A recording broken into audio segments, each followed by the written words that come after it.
Okay, here's where the dog was a little more serious on trying to get out. So we've already pulled up the metal. We've pulled the door. There's the pins. The metal goes there. We've pulled the pad back. And we're going to replace the pad in this area.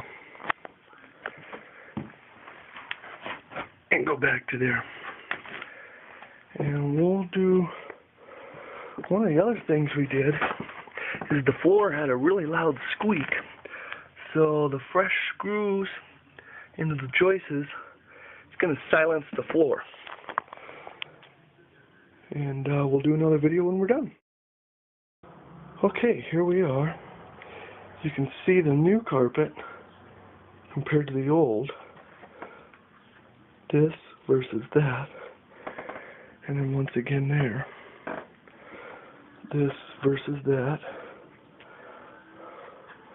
But no more dog free. There we go.